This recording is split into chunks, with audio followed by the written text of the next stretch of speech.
Vasudevaya. Om Namo Bhagavate Vasudevaya. Om Namo Bhagavate Vasudevaya. Narayanam Namaskritya Naram Chaiva Narottamam Devim Saraswatim Vyasam Tato Jayantiri Nashtaprayeshu Bhadreshu Nityam Bhagavati Sukhmaya Bhagavati Uttam Shloke Bhaktir Bhavati Nashtiti.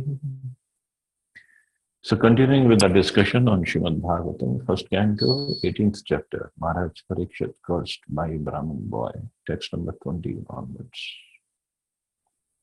So this is a conversation going on between Suta Goswami and the sages of Nimisharanya.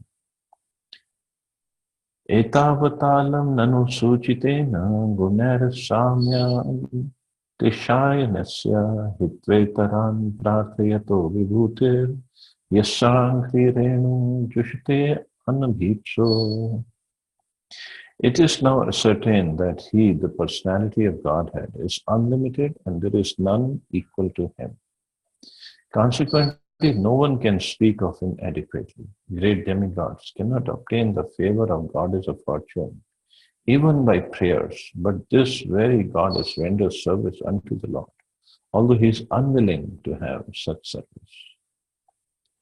So, Suta Goswami is describing the characteristics of the Lord right now. It's basically the whole Bhagavatam is about glorification of Krishna. Yes, some stories are there, some pastimes are there, some kathas are there of his different devotees, but ultimately it all leads to glorification of Krishna. So Krishna, Suta Goswami is saying he's unlimited and there is no one equal to him. And so no one can speak of him adequately because he is unlimited and we all are limited. We are conditioned souls. The personality of Godhead or the Parameshvara, Parabrahman, according to Shrutis, has nothing to do. He has no equal, nor does anyone excel him. He has unlimited potencies and his every action is carried out systematically in his natural and perfect ways. Thus, the Supreme Personality of Godhead is full in himself and he has nothing to accept from anyone else except the great demigods like Brahma, including the great demigods like Brahma. In Supreme Personality of Godhead is, that's why there's a word called Atma Ram. He is completely Atma. He is completely satisfied in himself. He doesn't need anybody. Others ask for the favor of goddess of fortune.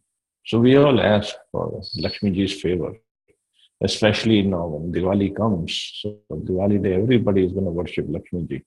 So give us some favor. Please be merciful upon us. And despite such prayers, she declines to award such favors. But still, she renders service unto the Supreme Personality of Godhead, although he has nothing to accept from her. That is position of Krishna. The personality of Godhead in his Garbhodaksha Vishnu feature begets Brahma, the first created person in the material world, from his navel lotus stem and not in the womb of the goddess of fortune, who is eternally engaged in his service. See, Garbhodaksha Vishnu Prabhupada is quoting that from his navel, this lotus flower comes out and on his Brahma appears. And Lakshmi Ji is there, right there, serving Vishnu. But Garbhodaksha Vishnu doesn't take help of Lakshmi Ji to beget Brahma. Brahma Ji, he just creates from his own. So that is Krishna, that is Vishnu.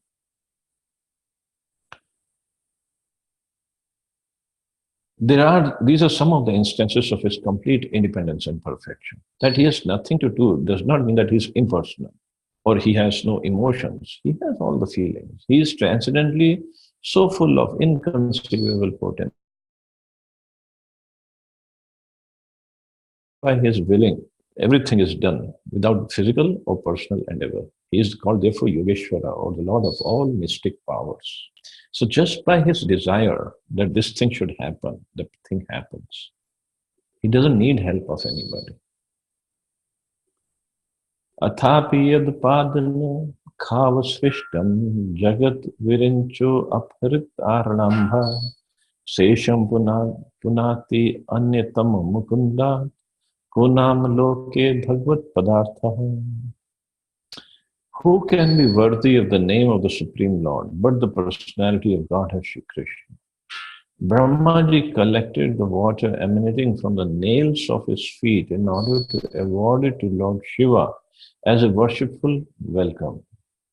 This very water, the Ganges, is purifying the whole universe, including Lord Shiva.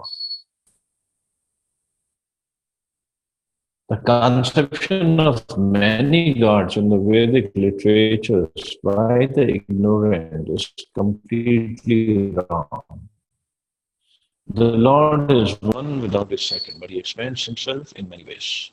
And this is confirmed in the Vedas. Such expansions, the living entities are not as powerful as the Lord's primary expansions, and therefore there are two different types of expansion. Lord Brahma is generally one of the living entities, and Lord Shiva is a medium between the Lord and the living entity. In other words, even demigods like Lord Brahma and Lord Shiva are greater than Lord Vishnu. There's no comparison between Vishnu. Of course, some TV serials do show that way, but they are completely wrong. The goddess of fortune, Lakshmi, and all powerful demigods like Brahma and Shiva are engaged in the worship of Vishnu or Lord Krishna. Therefore, who can be more powerful than Mukunda, Lord Krishna, to be factually called the Supreme Personality of God? The goddess of fortune, Lakshmi ji, Lord Brahma, and Lord Shiva are not independently powerful. They are powerful as expansions of the Supreme Lord.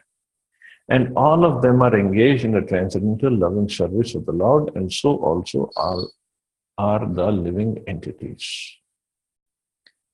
So everybody is serving Krishna. That's why Chaitanya Mahaprabhu in one of the places he says, Ekela Ishvara Krishna or Sab Bhritya. Everybody else is a servant. Only Ishvara, only God is Krishna. Or Sab Bhritya. Or Sab means all his expansions, incarnations, everybody is a servant. There are 4 sects of worshipful devotees of the Lord, and the chief amongst them are the Brahm Sampradaya, Rudra Sampradaya, and Shri Sampradaya, descending directly from Lord Brahma, Lord Shiva, and the goddess of fortune, Lakshmi ji, respectively. Besides the above-mentioned 3, there is a Kumar Sampradaya descending from Sanat Kumar. All of the 4 original Sampradayas are still scrupulously engaged in the transcendental service of the Lord up to date, and they declare that Lord Krishna, Mukunda, is the Supreme Personality of God, and no other personality is equal to him or greater than him. So all these Sampradayas, whether it is started by Lord Brahma, Lord Shiva, Lakshmiji, or the Kumaras, they all are engaged themselves in the service of the Lord, and they engage others also. And they declare that Krishna or Mukunda is the Supreme Personality of God, nobody else. Text 22.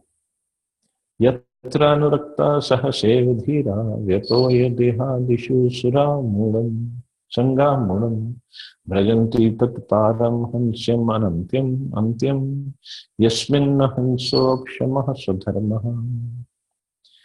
Self-controlled persons who are attached to the Supreme Lord Shri Krishna can all of a sudden give up the world of material attachment, including the gross body and subtle mind, and go away to attain the highest perfection of the renounced order of life, by which non-violence and renunciation are consequential. So self-controlled persons who are attached to the Supreme Lord Shri Krishna can all of a sudden give up the world of material attachment. It's not difficult for them because they're completely attached to Krishna. Only the self-controlled can gradually be attached to the Supreme Personality of Godhead. Self-controlled means not indulging in sense enjoyment more than is necessary. So it doesn't mean self-control doesn't mean no sense enjoyment. It's whatever is necessary, that's all. It means, like, if you have to eat, you have to eat. Whatever is necessary for eating, sleeping, defending oneself. One has to do, one has to do. It's simple as that. But not more than what is necessary. So everybody's necessity is different. Just like an elephant is going to eat whatever quantity he is going to eat, and an ant is going to eat whatever quantity an ant needs to eat. Both are different quantities, but both of them have different necessity. So depending upon our situation, depending upon our um, consciousness level of advancement, our necessities change. So we work or we do sense enjoyment according to our necessities, not more than that. That's all. But we cannot imitate somebody else either. An ant cannot imitate an elephant cannot imitate an ant. Then they both will go crazy. And those who are not self-controlled are given over to sense enjoyment. Dry philosophical speculation is a subtle sense enjoyment of the mind. Sense enjoyment leads one to the path of darkness. Those who are self-controlled can make progress in the path of liberation from the conditional life of material existence. So those who are self-controlled can make progress in the path of liberation because they're not too much worried about material advancement. The Vedas therefore enjoin that one should not go on the path of darkness, but should make a progressive march towards the path of light or liberation. That's why when we were in the school, we used to sing this, Tam Soma Jyotirgamaya. From tamas, ignorance, darkness, let me go to light or knowledge. Self-control is actually achieved not by artificially stopping the senses from material enjoyment, but by becoming factually attached to the Supreme Lord, by engaging one's unalloyed senses in the transcendental service of the Lord. So that is not self-control when we see somebody, when we can examine somebody, right? That, oh, he is not engaging his senses in material enjoyment. Well, yes, it is. In one sense, it is self-control. But the better self-control, or the real self-control, is when we become attached to the service of the Lord and using our senses in His service. The senses cannot be forcibly curbed, but they can be given proper engagement. Purified senses, therefore, are always engaged in the transcendental service of the Lord. The perfectional stage of sense engagement is called Bhakti Yoga. So those who are attached to the means of Bhakti Yoga are factually self-controlled and can all of a sudden give up their homely or bodily attachment for the service of the Lord. This is called Paramhansa stage. So that's a very, very advanced stage of life. Hansas or swans accept only milk out of a mixture of milk and water. Similarly, those who accept the service of the Lord instead of Maya's service are called the Paramhansas. So service is there, but they take the service of Krishna instead of Maya's service. They are naturally qualified with all the good attributes such as pridelessness, freedom from vanity, non-violence, tolerance, simplicity, respectability, worship, devotion, and sincerity. All these godly qualities exist in the devotees of the Lord spontaneously. Such Paramhansas who are completely given up to the service of the Lord are very rare. They're very rare even amongst the liberated souls. Real non-violence means freedom from envy. So the Paramhansas, the qualities that Prabhupada is explaining. So they have all the good attributes such as pridelessness, freedom from vanity means not thinking oneself to be too big, non-violence, tolerance, simplicity, respectability, worship, devotion, and sincerity.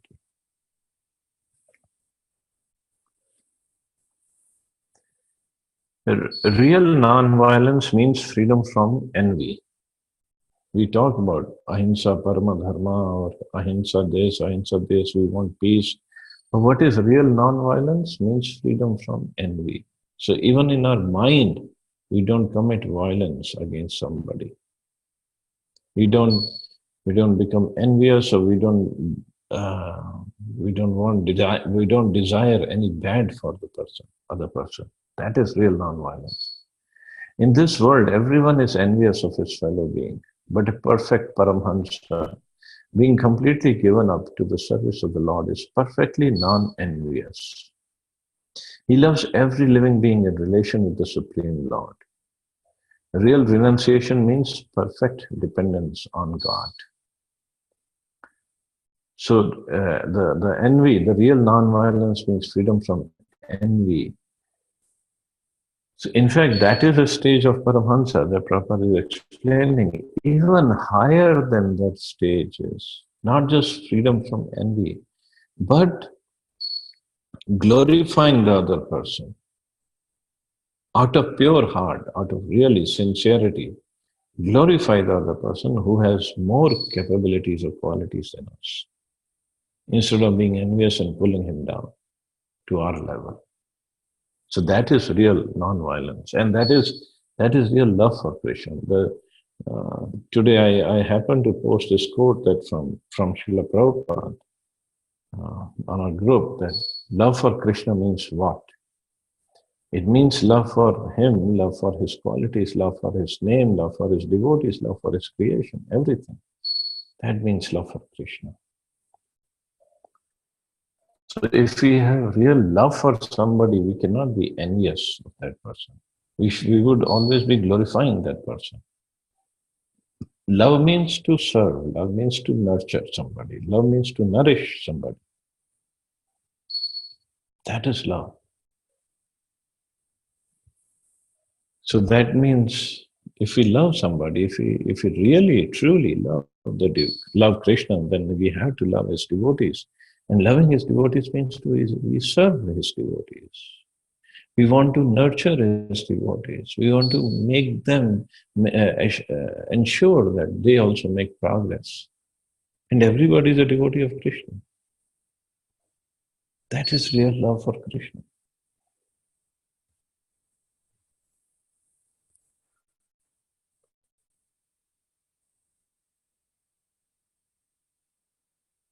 Real renunciation means perfect. Every living being is dependent, so made. Actually, everyone is dependent on the mercy of the Supreme Lord. But when one with the Lord, he becomes dependent on the condition, means renouncing one's dependence on the condition of the material nature, and thus becoming completely dependent on the mercy of the Lord. So that is renunciation. That is sannyas, real sannyas. Means when one becomes completely dependent on the mercy of Krishna. If you think of that, suppose something bad happens in our life, what is the first thing? What is the first refuge that comes in our mind? First refuge would be, oh, I can avoid this negative situation, or I can protect myself from this negative situation by my own intelligence. Second, by my own physical strength. Third would be by my own money. I have so much money, I can protect myself, I can defend myself. Fourth would be my relatives who can come and help me. Five could be my friends who can help me. But that won't be renunciation. Renunciation would be complete dependence on Krishna. That is renunciation. That is surrender.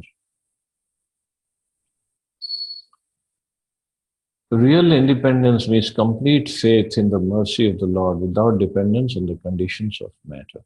This Paramhamsa stage is the highest perfectional stage in Bhakti Yoga, the process of devotional service to the Supreme Lord. So it's the highest perfectional stage. And that's what we have to achieve. Text 23. Ahami pishto arimano bhavadhera chaksha atmavagamotra yama nava patanti atma samam patatrinas tatha samam vishnu gatim vipashtitaha. O rishis who are as powerfully pure as the sun, I shall try to describe to you the transcendental pastimes of Vishnu as far as my knowledge is concerned. As the birds fly in the sky as far as their capacity allows, so do the learned devotees describe the Lord as far as their realization allows. So now Suta Goswami is taking a very humble position. He's saying, and he's giving a very good example. As the birds fly in the sky as far as their capacity allows, means every bird has different capacity. A sparrow can fly up to only up to a certain height, and crow can fly up to more height, and and a bigger bird like an eagle that can fly at really high height. But all of them can fly. Similarly, the devotees, they can describe the Lord, they can speak of the Lord, depending upon their own realizations. So everybody's realizations are different. The supreme absolute truth is unlimited. No living being can know about the unlimited by his limited capacity. The Lord is impersonal, personal, and localized. By his impersonal feature, he is all-pervading Brahman. By his localized feature, he is present in everyone's heart as a super soul, supreme soul. And by his ultimate personal feature, he is the object of transcendental loving service by his fortunate associates, the pure devotees. The pastimes of the Lord in different features can only be estimated partly by the great learned devotees. So Srila Suta Goswami has rightly taken this position in describing the pastimes of the Lord as far as he has realized. In fact, nobody can even speak more than his own realizations. One can have theoretical knowledge of Krishna, but until he is convinced in his heart, he won't be able to even express it properly. So that realization is different for everybody. Factually, only the Lord himself can describe himself, and his learned devotees also can describe him as far as the Lord gives him the power of description. So it's all up to Krishna. And that is why when we are trying to preach, when we are trying to give this message out, depending upon one's realizations, depending upon one's surrender unto Krishna, depending upon one's sincerity, his determination, his desire to serve Krishna, Krishna gives him the strength accordingly by which he can describe, he can preach about Krishna. It all depends. That's why Chaitanya Charitamrita says,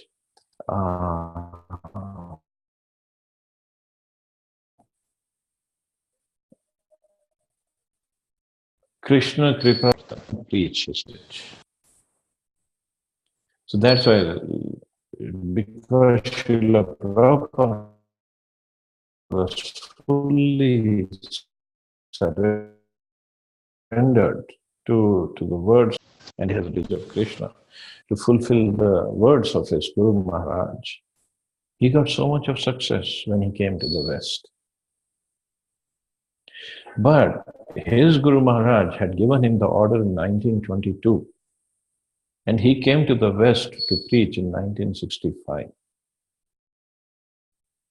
43 years it took him to become an instrument in the hands of Krishna.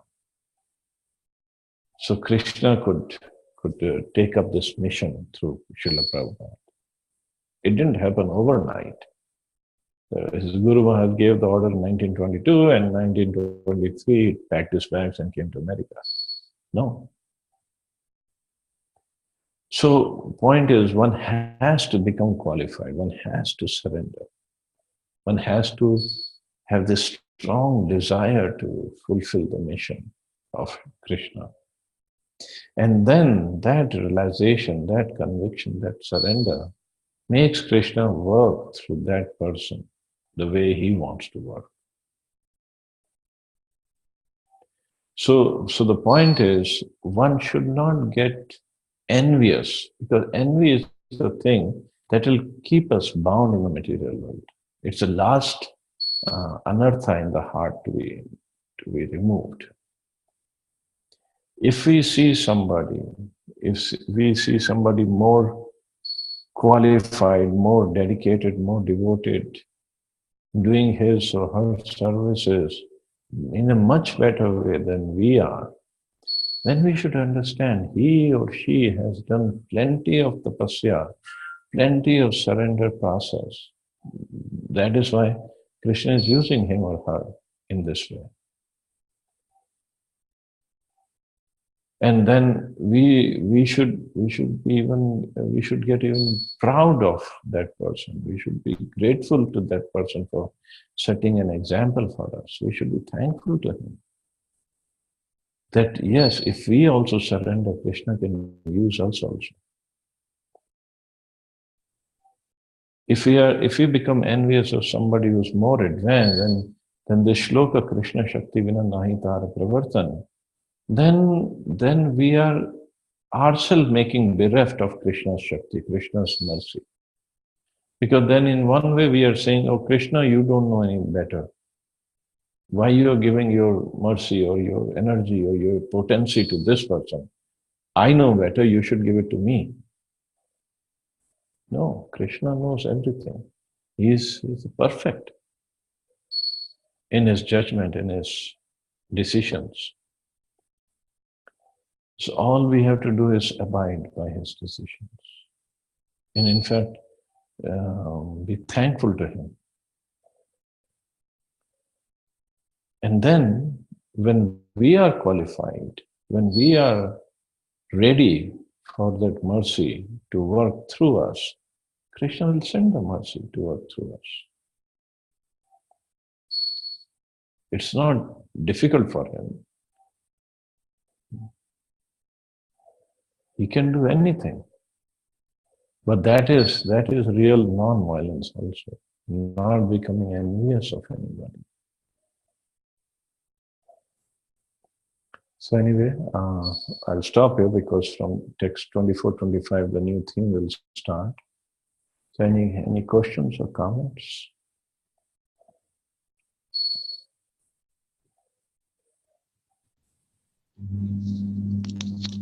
Hare Krishna, Prabhuji. Thank you so much, Prabhuji, for the wonderful class. Today my mother has also joined the class, so hopefully she continues. I know I can see her. Saraswati Mataji, I have asked this question at the very beginning. Sorry, Prabhuji, I couldn't hear. Vinay here. So I pinged you also that if she is your mother joined. Yeah, that's really nice to see. Yes, Prabhuji. But actually, I thought it's your sister. It doesn't look like your mother. Hare Krishna, welcome to the class. Radha Krishna. Hare Krishna, Prabhuji. Mataji, Hare Krishna. Welcome to the class. Krishna. Thank you, Prabhuji. I hope the class being in English is not a problem.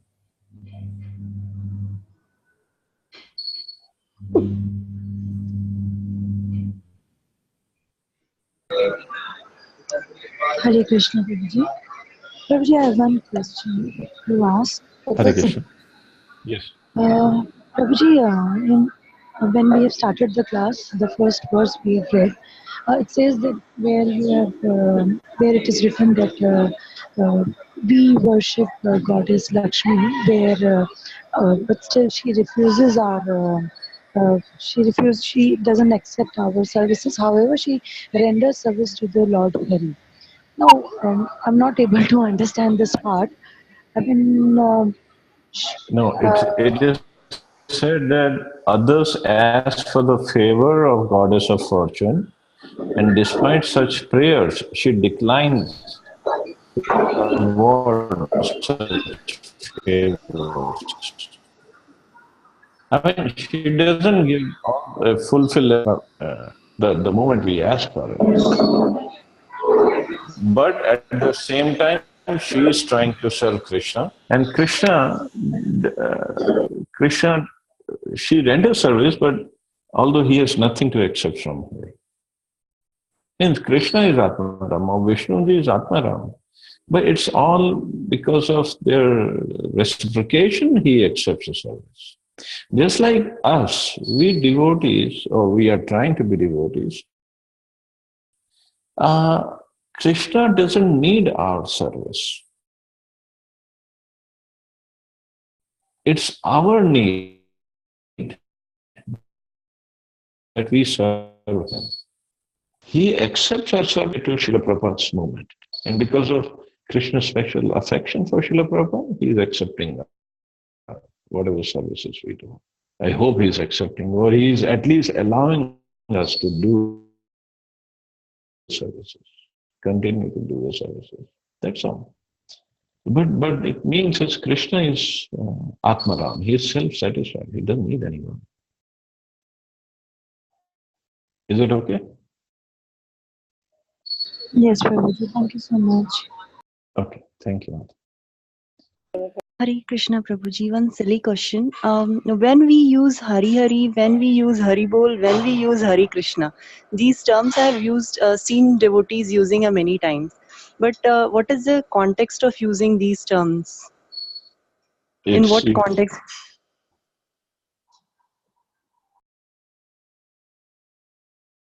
It's your personal choice. It's a